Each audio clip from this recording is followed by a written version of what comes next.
ईश्वर की सच्चिदानंदमय सत्ता। विश्व अस्तित्व की 3 इकाइयां मानी गई हैं। पहला ईश्वर, दूसरा जीव, तीसरा प्रकृति। ईश्वर 3 गुण वाला है, सत, चित और आनंद। ये 3 उसके गुण हैं। सत अर्थात अस्तित्वयुक्त, जो है, था और रहेगा, उस अविनाशी तत्व को सत कहते हैं। चित्त अर्थात चेतना, जिसमें सोचने, विचारने, निर्णय करने एवं भावाभिव्यक्ति क्षमता युक्त होने की विशेषताएं हैं, उसे चित्त कहते हैं। आनंद अर्थात सुख, संतोष और उल्लास का समन्वय। ईश्वर अस्तित्ववान है, चैतन्य है तथा आनंदानुभूति है, इसलिए उसे सच्चिदानंद कहते हैं। जीवन के 2 गुण हैं, सत और चित। वह अस्तित्ववान है, ईश्वर से उत्पन्न अवश्य है, पर लहरों की तरह उसकी स्वतंत्र सत्ता भी है और वह ऐसी है कि सहज ही नष्ट नहीं होती। मुक्ति में भी उसका अस्तित्व बना रहता है और निर्विकल्प सविकल्प स्थिति में सारूप्य, सायुज्य, सालोक्य एवं समीप्य का आनंद अनुभव करता है। प्रलय में सब कुछ सिमटकर एक में अवश्य इकट्ठा हो जाता है, फिर भी आटे की तरह एक दिखते हुए भी जीव कणों की स्वतंत्र सत्ता बनी रहती है। मूर्छा, स्वप्न, सुषुप्ति, तुर्या एवं समाधि अवस्था में भी मूल सत्ता यथावत रहती है। मरणोत्तर जीवन तो रहता ही है। इस प्रकार जीव की सत अस्तित्वान स्थिति अविच्छिन्न रूप से बनी रहती है। जीव का दूसरा गुण है चित्त। चेतना उसमें ही रहती है। यह चेतना ही उसका स्व है। अहंता, ईगो, सेल्फ, आत्मानुभूति इसी को कहते हैं। तत्वज्ञानियों से लेकर अज्ञानियों तक में यह स्थिति सदैव पाई जाएगी। ईश्वर में आनंद परिपूर्ण है। जीव उसकी खोज में रहता है, उसे प्राप्त करने के लिए विविध प्रयास करता है और न्यूनाधिक मात्रा में भले बुरे रूप में उसी की प्राप्ति के लिए लालायित और यत्नशील रहता है। प्रकृति में एक ही गुण है, सत। उसका अस्तित्व है। अणु परमाणुओं के रूप में दृश्य और अदृश्य प्रक्रिया के साथ जगत की सत्ता के रूप में प्रकृति को देखा जा सकता है। ईश्वर और जीव दोनों का क्रियाकलाप इस प्रकृति प्रक्रिया के साथ ही गतिशील रहता है। महाप्रलय में प्रकृति सघन होकर पंच तत्वों की अपेक्षा एक महातत्व में विलीन हो जाती है। इस प्रकार जब कभी इस विश्व ब्रह्मांड की लय प्रलय होगी, तब ईश्वर के सत तत्व में प्रकृति लीन हो जाएगी। जीव चित्त में घुल जाएगा और उसका अपना अतिरिक्त गुण आनंद यथावत बना रहेगा। महासृष्टि के आरंभ का क्रम भी यही है। तत्वदर्शियों के अनुसार ब्रह्मा में स्फुरणा होती है, एक से बहुत होने की इच्छा।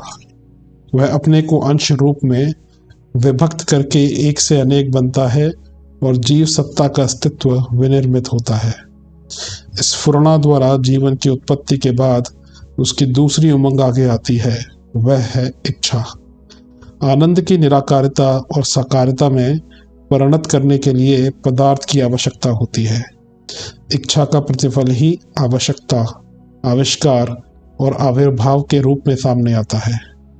इस स्फुरणा से जीव और इच्छा से प्रकृति का निर्माण करके ब्रह्म साक्षी और दृष्टा के रूप में सर्वत्र विद्यमान रहता है और इस जगत की सारी प्रक्रियाओं की स्वसंचालित पद्धति बनाकर अपने क्रिया कर्तृत्व का आनंद लेता है।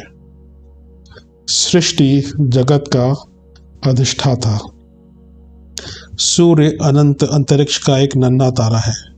रीडर्स डाइजेस्ट ने एक एटलस छापा है, उसमें सौर मंडल के लिए एक बिंदु मात्र रखा है और तीर का निशान लगाकर दूर जाकर लिखा है, हमारा सौर मंडल यहाँ है।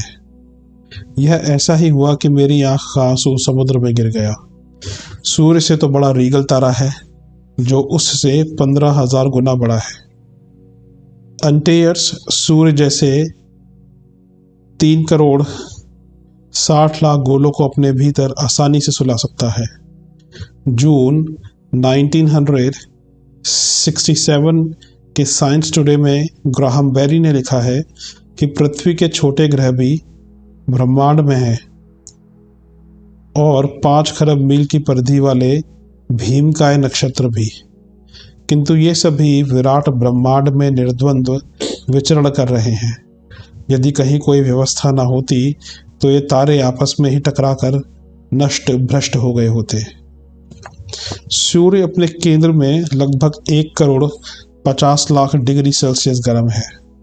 यदि पृथ्वी के ऊपर आयन मंडल आयोनोस्फेयर की पट्टियां न चढ़ाई गई होती तो पृथ्वी न जाने कब की जलकर राख हो गई होती। सूरज अपने स्थान से थोड़ा सा खिसक जाए तो ध्रुव प्रदेशों की बर्फ पिघलकर सारी पृथ्वी को डुबा दे। यही नहीं, उस गर्मी से कड़ाही में पकने वाली पूड़ियों की तरह सारा प्राणी जगत ही पककर नष्ट हो जाए। थोड़ा ऊपर हट जाने पर समुद्र तो क्या, धरती की मिट्टी तक बर्फ बनकर जम सकती है। ये तथ्य बताते हैं कि ग्रहों की स्थिति और व्यवस्था अत्यंत बुद्धिमत्ता पूर्वक की गई है। यह परमात्मा के अतिरिक्त और कौन कर सकता है। इतने पर भी कुछ लोग जो यह कहते नहीं थकते कि ईश्वरीय सत्ता का कोई प्रमाण और कोई अस्तित्व नहीं है। मार्क्स ने किसी पुस्तक में यह लिखा है, यदि तुम्हारा ईश्वर प्रयोगशाला की किसी परखनी में सिद्ध किया जा सके तो मैं मान लूंगा कि वस्तुतः ईश्वर का अस्तित्व है।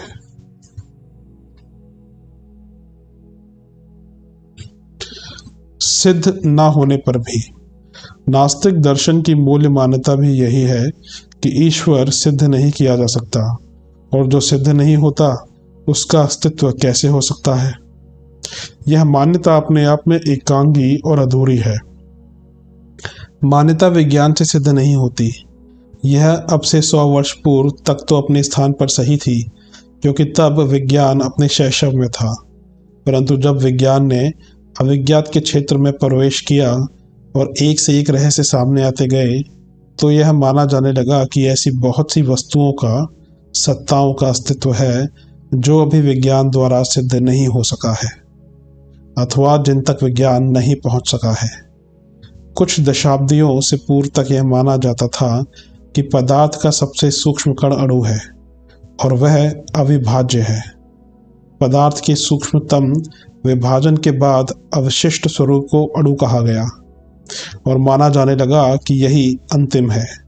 परंतु उसके कुछ वर्षों बाद ही वैज्ञानिकों को अणु से भी सूक्ष्म कण परमाणु का पता चला। परमाणु को अविभाज्य समझा जाने लगा, लेकिन परमाणु का विखंडन भी संभव हो गया। पदार्थ के इस सूक्ष्म स्वरूप के विखंडन में बहुत बड़ी ऊर्जा का विस्फोट दिखाई दिया, जिसका ध्वंस या सृजन चाहे जिस प्रयोजन के लिए उपयोग संभव दिखाई देने लगा। अब भी यह नहीं मान लिया गया है कि परमाणु ही अंतिम सत्य है। यह समझा जा रहा है कि परमाणु से भी सूक्ष्म पदार्थ का कोई अस्तित्व हो सकता है। इसी आधार पर प्रोफेसर रिचर्ड ने अपनी पुस्तक 30 ईयर ऑफ साइकिक रिसर्च में लिखा है, 50 वर्ष पूर्व यह माना जाता था कि जो बात भौतिक विज्ञान से सिद्ध ना हो उसका अस्तित्व ही नहीं है, किंतु भौतिक विज्ञान के क्षेत्र में ही अब ऐसे प्रमाण मिलते हैं कि वह अभी भौतिक वस्तुओं को ही ठीक से समझ नहीं पाया है। फिर उस सत्ता के अस्तित्व को इस आधार पर कैसे चुनौती दी जा सकती है जिसे भौतिक विज्ञान की पहुंच से बाहर कहा जाता है। Sir A.S. एडग्रिन ने इसी तथ्य को यूं प्रतिपादित किया है, भौतिक पदार्थों के भीतर एक चेतन शक्ति काम कर रही है जिसे अणु प्रक्रिया का प्राण कहा जा सकता है। हम उसका सही स्वरूप और क्रियाकलाप अभी नहीं जानते, पर यह अनुभव कर सकते हैं कि संसार में जो कुछ हो रहा है वह अनायास, आकस्मिक या अविचारपूर्ण नहीं है। आधुनिक विज्ञान पदार्थ का अंतिम विश्लेषण करने में भी अभी समर्थ नहीं हो सका है। आधुनिक विज्ञान पदार्थ का अंतिम विश्लेषण करने में भी अभी समर्थ नहीं हो सका है। उदाहरण के लिए, परमाणु का विखंडन हो जाने के बाद पदार्थ का एक ऐसा सूक्ष्म तत्व रूप अस्तित्व में आया है जिसे वैज्ञानिक अभी तक पूरी तरह समझ नहीं पाए हैं। जैसे प्रकाश कोई वस्तु नहीं है। वस्तु का अर्थ है जो स्थान घेरे, जिसमें कुछ भार हो और जिसका विभाजन किया जा सके। प्रकाश ना तो कोई भार होता है, ना वह स्थान घेरता है और ना ही उसका विभाजन किया जा सकता है। पदार्थ का अंतिम कण जो परमाणु से भी सूक्ष्म है, ठीक प्रकाश की तरह है, परंतु उसमें एक वैचित्र्य भी है कि वह तरंग होने के साथ साथ स्थान भी घेरता है। वैज्ञानिकों ने परमाणु से भी सूक्ष्म इस स्वरूप को नाम दिया है क्वांटा। कहने का अर्थ यह है कि भौतिक विज्ञान अभी पदार्थ का विश्लेषण करने में भली भांति समर्थ नहीं हो सका है, फिर चेतना का विश्लेषण और प्रमाणीकरण करना तो बहुत दूर की बात है। शरीर संस्थान में चेतना का प्रधान कार्यक्षेत्र मस्तिष्क कहा जाता है। वहीं विचार उठते हैं, चिंतन जलता है और भाव संवेदनाओं की अनुभूति होती है। शरीर विज्ञान की अद्यतन शोध प्रगति भी मस्तिष्क के केंद्र का रहस्य समझ पाने में असमर्थ रही है।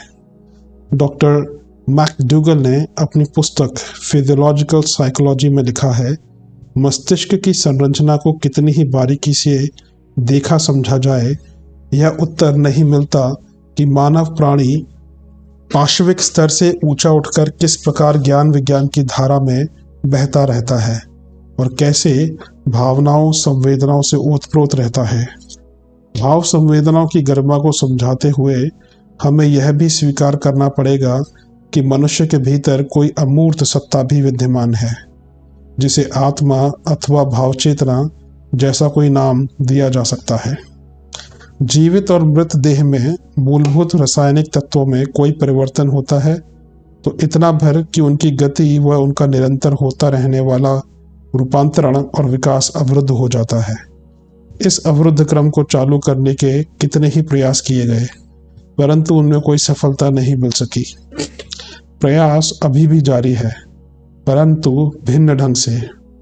अब यह सोचा जा रहा है कि मृत्यु के समय शरीर में विलुप्त हो जाने वाली चेतना को पुनः किसी प्रकार लौटाया जा सके तो पुनर्जीवन संभव है। इसी आधार पर मिस्टीरियस यूनिवर्स ग्रंथ के रचयिता सर जेम्स जोन्स ने लिखा है, विज्ञान जगत अब पदार्थ सत्ता का नियंत्रण करने वाली चेतन सत्ता की ओर उन्मुख हो रहा है तथा यह खोजने में लगा है कि हर पदार्थ को गुण धर्म की रीति नीति से नियंत्रित करने वाली व्यापक चेतना का स्वरूप क्या है।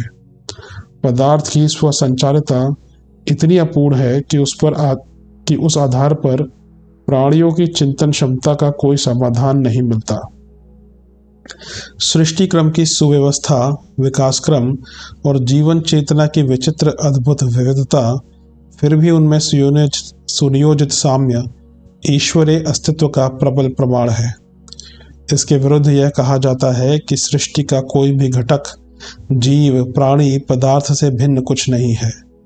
कहा जाता है कि समस्त विश्व कुछ घटनाओं के जोड़ के अतिरिक्त कुछ नहीं है। इसके उत्तर में ख्याति प्राप्त विज्ञानवेत्ता टैंडल ने अपने ग्रंथ फ्रैगमेंट्स ऑफ साइंस में लिखा है, हाइड्रोजन, ऑक्सीजन, कार्बन और कुछ ऐसे ही जड़ अर्थात ज्ञान शून्य पदार्थों के परमाणुओं से जीव चेतना का उदय हुआ। यह कहना असंगत है क्योंकि जीवन चेतना का स्पंदन हर जगह इतना सुव्यवस्थित और सुनियोजित है कि उसे संयोग मात्र नहीं कहा जा सकता। फ्रैगमेंट्स ऑफ साइंस के लेखक ने लिखा है कि यांत्रिक प्रक्रिया के माध्यम से देखना, सोचना, स्वप्न, संवेदना और आदर्शवादी भावनाओं के उभार की कोई तुक नहीं बैठती। शरीर यात्रा की आवश्यकता पूरी करने के अतिरिक्त मनुष्य जो कुछ सोचता, चाहता और करता है तथा संसार में जो कुछ भी ज्ञात विज्ञात है वह इतना अद्भुत है कि परमाणुओं के संयोग से उनके निर्माण की कोई संगति नहीं बैठाई जा सकती। रहस्यमय यह संसार और इसके जड़ पदार्थों का विश्लेषण ही अभी प्रयोगशालाओं में संभव नहीं हुआ है, तो चेतना, ईश्वरीय सत्ता का विश्लेषण प्रमाणीकरण लेबोरेटरी के यंत्रों से किस प्रकार हो सकेगा। फिर भी यह कहने का अथवा इस आग्रह पर अड़े रहने का कोई कारण नहीं है कि विज्ञान से सिद्ध न होने के कारण ईश्वर का अस्तित्व नहीं है। परमाणु का जब तक पता नहीं चला था, इसका अर्थ यह नहीं है कि उससे पहले परमाणु था ही नहीं। परमाणु उससे पहले भी था, और आज तर्कों द्वारा उसे असत्य सिद्ध कर दिया जाए तो भी उसका अस्तित्व मिट नहीं जाता। स्वीकार करने या ना करने, ज्ञात होने अथवा अज्ञात रहने से किसी का होना या ना होना कोई मतलब नहीं रखता। ईश्वर ज्वाला है और आत्मा चिंगारी। ईश्वर वह चेतना शक्ति है जो ब्रह्मांडों के भीतर और बाहर जो कुछ है उस सब में संव्याप्त है। उसके अगणित क्रियाकलापों में एक कार्य इस प्रकृति का संचालन भी है। प्रकृति के अंतर्गत जड़ पदार्थ और चेतना के कलेवर शरीर, इन दोनों को सम्मिलित कर सकते हैं। प्रकृति और पुरुष का युग्म इसी दृष्टि से निरूपित हुआ है। जड़ और चेतन का सम्मिश्रण ही यह विश्व है। इस विश्व की परिधि में ही हमारी इच्छाएं, भाव संवेदनाएं, विचारणाएं एवं गतिविधियां सीमित है। मस्तिष्क का निर्माण जिन तत्वों से हुआ है उसके लिए इतना ही संभव है कि इस ज्ञात एवं अविज्ञात विश्व ब्रह्मांड की परिधि में ही सोचे, निष्कर्ष निकाले और जो कुछ संभव हो वह उसी परिधि में रहकर करे। वैज्ञानिक अनुसंधान के आधार पर प्रकृति के थोड़े से रहस्यों का उद्घाटन अभी संभव हो सका है। जो जानना शेष है उसकी तुलना में उपलब्ध जानकारियां नगण्य हैं। अणु ऊर्जा अपने समय की बड़ी उपलब्धि मानी जाती है, पर मूर्धन्य विज्ञान वेत्ताओं का कथन है कि सूक्ष्मता की जितनी गहरी परतों में प्रवेश किया जाएगा उतनी ही अधिक प्रखरता का रहस्य वेदित होता जाएगा। ढेले की तुलना में अणु शक्ति का चमत्कार अत्यधिक है। ठीक इसी प्रकार समूचे अणुपिंड की तुलना में उसका मध्यवर्ती नाभिक न्यूक्लियस असंख्य गुनी शक्ति छिपाए बैठा है। अणु को सौरमंडल कहा जाए तो उसका मध्यवर्ती नाभिक सूर्य कहा जाएगा। सौरमंडल के सभी ग्रह उपग्रहों को प्रत्यक्ष एवं परोक्ष रूप से सूर्य से ही अनुदान मिलते हैं, और उसी आधार पर सौरमंडल का वर्तमान ढांचा इस रूप में चल रहा है। यदि सूर्य नष्ट हो जाएगा तो फिर सौरमंडल का सिराजा ही बिखर जाएगा। तब यह पता भी न चलेगा कि प्रस्तुत ग्रह उपग्रह अंतरिक्ष में ना जाने कहाँ विलीन हो जाएंगे और उनका ना जाने क्या अंत होगा। अणु का मध्यवर्ती नाभिक कितना शक्तिशाली है और उसकी क्षमता कैसे अणु परिवार का संचालन कर रही है, इस पर बारीकी से विचार करने मात्र से विज्ञानी मस्तिष्क चकित रह जाता है। कौन कहे न्यूक्लियस के भीतर भी और कोई शक्ति परिवार काम कर रहा हो और फिर उसके भीतर भी कोई और जादूगरी बसी हुई हो। प्रतिविश्व, एंटी यूनिवर्स व प्रतिकरण, एंटी एटम की चर्चा इन दिनों जोरों पर है। कहा जाता है कि अपनी दुनिया के ठीक पिछवाड़े बिल्कुल उससे सटी हुई एक और जादुई दुनिया है। उस अविज्ञात की सामर्थ्य इतनी अधिक होती जाती है जितनी कि शरीर की तुलना में आत्मा की। प्रतिकण और प्रतिविश्व के रहस्यों का पता चल जाए और उस पर किसी प्रकार अधिकार हो जाए तो फिर समझना चाहिए कि अभी प्राणी जगत का अधिपति कहलाने वाला मनुष्य तभी सच्चे अर्थों में सृष्टि का अधिपति कहलाने का दावा कर सकेगा। यह तो सूक्ष्मता की चर्चा हुई। स्थूलता की, विस्तार की बात तो सोचते भी नहीं बनती। आंखों से दिखने वाले तारे अपनी पृथ्वी से करोड़ों प्रकाश वर्ष दूर हैं। कल्पना की जाए कि करोड़ों प्रकाश वर्ष में कितने मीलों की दूरी बनेगी, फिर यह तो तारकों की बात है। अत्यधिक दूरी के कारण जो तारे आंखों से नहीं दिख पड़ते, उनकी दूरी की बात सोच सकना तो कल्पना शक्ति से बाहर की बात हो जाती है। अपनी निहारिका में 1 अरब सूर्य आके गए हैं, उनमें से कितने ही अपने सूर्य से हजारों गुने बड़े हैं। अपनी निहारिका जैसी अरबों खरबों निहारिकाएं इस निखिल ब्रह्मांड में विद्यमान है। इस समस्त विस्तार की बात सोच सकना अपने लिए कितना कठिन पड़ेगा, यह सहज ही समझा जा सकता है। अणु की सूक्ष्मता और ब्रह्मांड की स्थूलता की गहराई ऊंचाई का अनुमान करके हम चकित रह जाते हैं। अपनी पृथ्वी के प्रकृति रहस्यों का भी अभी नगण्य सा विवरण हमें ज्ञात हो सका है। फिर अन्य ग्रह नक्षत्रों की आणविक एवं रासायनिक संरचना से लेकर वहां की ऋतुओं परिस्थितियों तक के हम कैसे जानकार हो सकते हैं। इन ग्रहों की संरचना एवं परिस्थितियां एक दूसरे से इतनी अधिक भिन्न है कि प्रत्येक ग्रह की एक स्वतंत्र भौतिकी तैयार करनी होगी। हमें थोड़े से वैज्ञानिक रहस्य ढूंढने और उपयोग में लाने के लिए लाखों वर्ष लगाने पड़ रहे हैं। फिर अगणित ग्रह नक्षत्रों की उनके मध्यवर्ती आकाश की स्थिति जानने के लिए जितना समय, श्रम एवं साधन चाहिए, उन्हें जुटाया जा सकना अपने लिए कैसे संभव हो सकता है। यह सृष्टि की सूक्ष्मता और स्थूलता की चर्चा हुई। इसके भीतर जो चेतना काम कर रही है उसकी दिशा धाराएं तो और भी विचित्र हैं। प्राणियों की आकृति प्रकृति की विचित्रता देखते ही बनती है। प्रत्येक की अभिरुचि एवं जीवन यापन पद्धति ऐसी है जिसका एक दूसरे के साथ कोई तालमेल नहीं बैठता। मछली का चिंतन, रुझान, आहार, निर्वाह, प्रजनन, पुरुषार्थ, समाज आदि का लेखा जोखा तैयार किया जाए तो वह नृतत्व विज्ञान से किसी भी प्रकार कम ना बैठेगा। फिर संसार भर में मछलियों की भी असंख्य जातियां, उपजातियां हैं और उनमें परस्पर भारी भिन्नता पाई जाती है। इन सब का भी पृथक पृथक शरीर शास्त्र, मनोविज्ञान, निर्वाह एवं उत्कर्ष अपकर्ष के अपने अपने ढंग के विधि विधान है। यदि मछलियों को मनुष्यों की तरह ज्ञान और साधन मिले होते तो उन्होंने अपनी जातियों, उपजातियों का उतना बड़ा ज्ञान भंडार विनिर्मित किया होता जिसे मानव विज्ञान से आगे ना सही पीछे तो किसी प्रकार नहीं कहा जा सकता था। बात अकेली मछली की नहीं है। अनेक प्रकार के जल जंतु हैं जिनकी जीवन यापन प्रक्रिया एक दूसरे से अत्यधिक भिन्न है। जलचरों से आगे बढ़ा जाए तो थलचरों और नभचरों की दुनिया सामने आती है।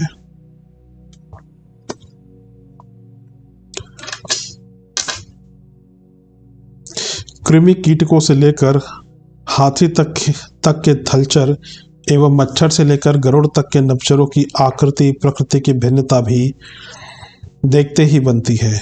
उनके आचार विचार, व्यवहार, स्वभाव एक दूसरे से अत्यधिक भिन्न है। व्याघ्र और शशक की प्रकृति की तुलना की जाए तो उनके बीच बहुत थोड़ा सामंजस्य बैठेगा, अन्यथा उनकी निर्वाह पद्धति में लगभग प्रतिकूलता ही दृष्टिगोचर होगी।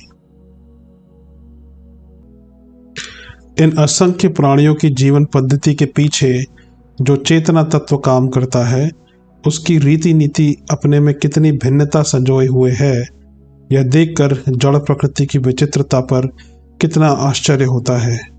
चैतन्य से भी कहीं अधिक हैरानी होती है। कहना ना होगा कि सर्वव्यापी ईश्वरीय सत्ता के ही यह क्रिया कौतुक है। सूक्ष्म जीवों की दुनिया और भी विचित्र है। आंखों से ना दिख पड़ने वाले प्राणी हवा में, पानी में तैरते हैं, मिट्टी में बिखरे पड़े हैं और शरीर के भीतर जीवाणुओं के रूप में विद्यमान हैं। जीवाणु एवं विषाणु विज्ञान क्षेत्र की खोज को कहीं से कहीं घसीटे लिए जा रहे हैं। शरीर शास्त्री, चिकित्सा शास्त्री हैरान है कि इन शूरवीरों की अजय सेना को वशवर्ती करने के लिए क्या उपाय किया जाए। मलेरिया का मच्छर अरबों खरबों की डीटीटी खाकर भी अजर अमर सिद्ध हो रहा है, तो रोगाणुओं, विषाणुओं जैसे सूक्ष्म सत्ताधारी जीवों का सामना क्यों कर हो सकेगा। सशस्त्र सेनाओं को परास्त करने के उपाय सोचे और साधन जुटाए जा सकते हैं, पर इन जीवाणुओं से निपटने का रास्ता ढूंढने में बुद्धि हतप्रभ होकर बैठ जाती है। इन सूक्ष्म जीवों की अपनी दुनिया है। यदि उनमें से कोई अपनी जाति का इतिहास एवं क्रियाकलाप प्रस्तुत कर सके तो प्रतीत होगा कि मनुष्यों की दुनिया उनकी तुलना में कितनी छोटी और कितनी पिछड़ी हुई है।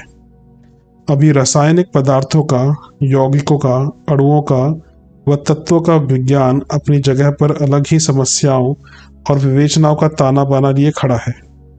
सृष्टि के किसी भी क्षेत्र में नजर दौड़ाई जाए उधर ही शोध के लिए सुविस्तृत क्षेत्र खड़ा हुआ मिलेगा। मनुष्य को प्रस्तुत जानकारियों पर गर्व हो सकता है, पर जो जानने को शेष पड़ा है वह इतना बड़ा है कि समग्र जानकारी मिल सकने की उसकी बात असंभव ही लगती है। मनुष्य की तुच्छता का, उसकी उपलब्धियों की नगण्यता का तब बोध होता है जब थोड़े से छोटे मोटे आधारों से आगे बढ़कर गहराई में उतरा जाता है या ऊंचाई पर चढ़ा जाता है। ऊपर की पंक्तियां प्रकृति के जड़ पदार्थों और जीव कलेवरों के संबंध में थोड़ी सी झांकी कराती है और बताती है कि यह प्रसार विस्तार कितना अधिक है और उसे समझ सकने में मानवीय बुद्धि कितनी स्वल्प है। सृष्टि वैभव को भी अकल्पनीय, अनिवर्चनीय एवं अगम्य ही कहा जा सकता है। फिर उस परमेश्वर के स्वरूप, उद्देश्य एवं क्रियाकलाप को समझ सकने की बात कैसे बने, जो इस सूक्ष्म, स्थूल, चल एवं स्थिर प्रकृति के भीतर ही नहीं बाहर भी है, और यह सारा बालू का महल उसने क्रीड़ा विनोद के लिए रचकर खड़ा कर लिया है। परम सत्ता का क्रीड़ा विनोद। कांट, हेगल, प्लेटो, एरिस्टोटले प्रभृति विद्वान यह स्वीकार करते हैं कि यह एक ऐसी सत्ता है जो ब्रह्मांड की रचयिता है या स्वयं ब्रह्मांड है, किंतु इनमें से किसी ने भी पूर्ण विचार देने में अपने आप को समर्थ नहीं पाया है। संसार में जितने भी धर्म हैं वे सब ईश्वरीय अस्तित्व को मानते हैं। प्रत्येक धर्म अपने ब्रह्म के प्रतिपादन में अनेक प्रकार के सिद्धांत और कथाएं प्रस्तुत करता है, किंतु उस सत्ता का सविवेक प्रदर्शन इनमें से कोई नहीं कर सकता। तथापि वे उच्च सत्ता की सर्वशक्तिमत्ता पर विश्वास भी नहीं करते। ईश्वर संबंधी अनुसंधान की वैज्ञानिक प्रक्रिया डार्विन से प्रारंभ होती है। डार्विन एक महान जीव शास्त्री थे। उन्होंने देश विदेश के प्राणियों, पशुओं और वनस्पतियों का गहन अध्ययन किया और 1859 एवं 1871 ईस्वी में प्रकाशित अपने 2 ग्रंथों में यह सिद्धांत स्थापित किया कि संसार के सभी जीव एक ही आदि जीव के विकसित और परिवर्तित रूप हैं। उन्होंने बताया कि संसार में जीवों की जितनी भी जातियां और उपजातियां हैं, उनमें बड़ी विलक्षण समानताएं और असमानताएं हैं। समानता यह है कि उन सभी की रचना एक ही प्रकार के तत्व से हुई है, और असमानता यह है कि उनकी रासायनिक बनावट अलग अलग है। आनुवंशिकता का आधार रासायनिक स्थिति है, उसकी प्रतिक्रिया में भाग लेने वाली क्षमता चाहे कितनी ही सूक्ष्म क्यों ना हो। इसके बाद मेंटल, हॉलैंड के ह्यूगो डीब्रिज ने भी अनेक प्रकार के प्रयोग किए और यह पाया कि जीव में आनुवांशिक विकास माता पिता के सूक्ष्म गुणसूत्रों, क्रोमोसोम्स पर आधारित है। हार्वर्ड यूनिवर्सिटी अमेरिका के डॉक्टर जेम्स वॉटसन और कैम्ब्रिज यूनिवर्सिटी इंग्लैंड के डॉक्टर फ्रांसिस क्रिक ने भी अनेक प्रयोगों द्वारा शरीर के कोशों, सेल्स की भीतरी बनावट का विस्तृत अध्ययन किया और क्रोमोसोम्स की खोज की। जीन्स उसी की विस्तृत खोज के परिणाम थे। इन वैज्ञानिकों ने बताया कि मनुष्य शरीर में डोरे की शक्ल में पाए जाने वाले गुणसूत्रों को, जीन्स को यदि खींचकर बढ़ा दिया जाए तो उसमें संपूर्ण ब्रह्मांड को नापा जा सकता है। बस इससे और अधिक मूल स्रोत की जानकारी वैज्ञानिक नहीं लगा पाए। तब से उनकी खोजों की दिशा और ही है। उस एक अक्षर, अविनाशी और सर्वव्यापी तत्व के गुणों का पता लगाना उनके लिए संभव ना हो सका, जो प्रत्येक अणु के सृजन या विनाश की प्रक्रिया में भाग लेता है। हाँ, इतना अवश्य हुआ कि वैज्ञानिकों ने यह सिद्ध कर दिया कि सारा जीव जगत एक ही तत्व से विकसित हुआ है तथा गुणों के आधार पर जीवित शरीरों का विकास होता है। यद्यपि ये जानकारियां अभी नितांत अपूर्ण हैं, तो भी उनसे मनुष्य को सत्य की यथार्थ जानकारी के लिए प्रेरणा अवश्य मिलती है। Contemporary thought of great Britain के विद्वान लेखक A.N. विडगरी लिखते हैं, वे तत्व जो जीवन का निर्माण करते हैं और जिनकी वैज्ञानिकों ने जानकारी की, उनमें यथार्थ मूल्यांकन के अनुपात में बहुत कमी है। आज आवश्यकता इस बात की है कि सांसारिक अस्तित्व से भी अधिक विशाल मानवीय अस्तित्व क्या है, इसका पता लगाया जाए। विज्ञान से ही नहीं, बौद्धिक दृष्टि से भी उसकी खोज की जानी चाहिए। हमारा भौतिक अस्तित्व अर्थात हमारे शरीर की रचना और इससे संबंधित संस्कृति का मानव के पूर्ण अस्तित्व से कोई तालमेल नहीं है। इससे हमारी भावनात्मक संतुष्टि नहीं हो सकती। इसलिए हमें जीवन के मूल स्रोत की खोज करनी पड़ेगी। अपने अतीत और भविष्य के बीच थोड़ा सा वर्तमान है, क्या हमें उतने से ही संतोष मिल सकता है? हमारे अतीत की स्थिति और भविष्य में हमारी चेतना का क्या होगा, इस संसार में क्यों हैं, और क्या कुछ ऐसे आधार हैं जिनसे बंधे होने के कारण हम संसार में हैं, इनकी खोज होनी चाहिए। इन पंक्तियों में वही बात प्रतिध्वनित होती है जो ऊपर कही गई है। विज्ञान ने निष्कर्ष भले ही न दिया हो, पर उसने जिज्ञासा देकर मनुष्य का कल्याण ही किया है। अथा तो ब्रह्मा जिज्ञासा, ब्रह्मा की पहचान के लिए हम तभी तत्पर होते हैं जब उस मूल स्रोत के प्रति हमारी जिज्ञासा जाग पड़ती है। इस बिंदु पर पहुंचकर हम कह सकते हैं कि ब्रह्म विद्या का अर्थ और इति दोनों ही वेदांत धर्म में बहुत पहले से हैं। एको ब्रह्मा द्वितीयो नास्ति, एक नूर से सब जग उपजिया, संकल्पयति यन्नाम प्रथमासो प्रजापते, तत्देवाशु भवते तस्येदम कल्पनम जगत। अर्थात सृष्टि के आदि में एक ब्रह्म ही था। उसने जैसे जैसे संकल्प किया वैसे वैसे यह कल्पना जगत बनता गया। एक में वाद्यम ब्रह्म, अर्थात वही एक अद्वितीय और ब्रह्म होकर विराजता है। एको देवः सर्वभूतेषु गुणः, सर्वव्यापी सर्वभूतांतरात्मा, कर्माध्यक्ष सर्वभूताधिवासः, साक्षी चेता केवलो निर्गुणश्च। अर्थात वही एक देव सब भूतों में ओतप्रोत होकर सबकी अंतरात्मा के रूप में सर्वत्र व्याप्त है। वह उस कर्म रूप शरीर का अध्यक्ष है, निर्गुण होते हुए भी चेतना शक्ति युक्त है। पूर्व में क्या किया है, अब क्या कर रहा है, जीव की इस संपूर्ण क्रिया का साक्षी वही है। वही सब भूतों में प्राण धारण करके जीव रूप में वास करता है। उपर्युक्त आख्यानों और पाश्चात्य वैज्ञानिकों की इस खोज में कि संसार में समस्त पदार्थ एक ही तत्व से बने हुए हैं, जबरदस्त साम्य है। वेदांत के ये प्रतिपादन आज से लाखों वर्ष पूर्व लिखे गए हैं। इसलिए जब हम अकेले वेदांत को कसौटी पर लाते हैं तो उसकी परिपूर्णता और वैज्ञानिकता में कोई संदेह नहीं रह जाता। जब तक वह एक था तब तक पूर्ण ब्रह्म था। जब वही अपनी वासनाओं के कारण जीव रूप में आया तो अद्वैत से द्वैत बना। जीव जब अपने सांसारिक भाव से अपने शाश्वत अंश और मूल ब्रह्म पर विचार करता है तो वही स्थिति त्रैत कहलाती है। इसी का विकास और आत्मा को परमात्मा में लीन कर देने पर शरीरधारी की जो स्थिति होती है उसे ही विशिष्टाद्वैत के नाम से कहा गया है। इसमें ना कहीं कोई भ्रांति है ना मतानैक्य। वेदांत ने यह प्रतिपादन प्रत्येक स्थिति के व्यक्ति की समझ के लिए किए हैं। वैसे सिद्धांत में यह वैज्ञानिक मान्यताओं पर ही टिका हुआ है। कैवल्योपनिषद में पाश्चात्य वैज्ञानिक मान्यताओं और अपने पूर्वात्य दर्शन को एक स्थान पर लाकर दोनों में सामंजस्य व्यक्त किया है।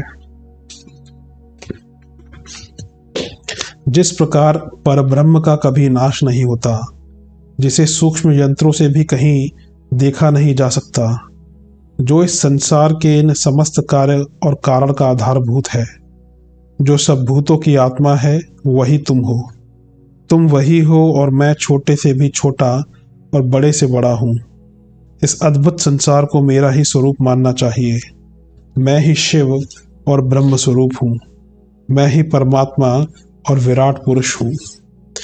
उपर्युक्त कथन में और वैज्ञानिकों द्वारा जीव कोश से संबंधित जो अब तक की उपलब्धियां हैं उनमें पाव रत्ती का भी अंतर नहीं है। प्रत्येक जीव कोश का नाभिक न्यूक्लियस अविनाशी तत्व है। वह स्वयं नष्ट नहीं होता, पर वैसे ही अनेक कोश सेल्स बना लेने की क्षमता से परिपूर्ण है।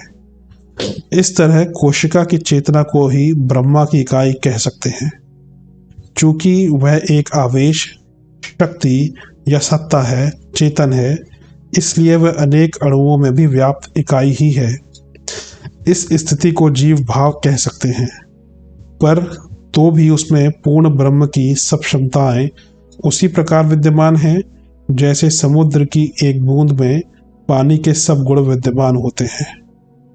वैज्ञानिकों का मत है कि शरीर में 6 खरब कोशिकाएं हैं।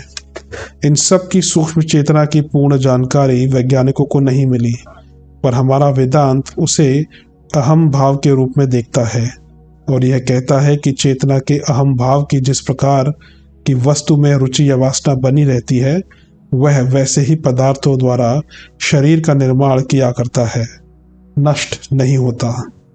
वही इच्छाएं, अनुभूति, संवेग, संकल्प और जो भी सचेतन क्रियाएं हैं करता या कराता है। पदार्थ में यह शक्ति नहीं है, क्योंकि ब्रह्म दृश्य नहीं विचार है। उसे प्रज्ञान भी कहते हैं।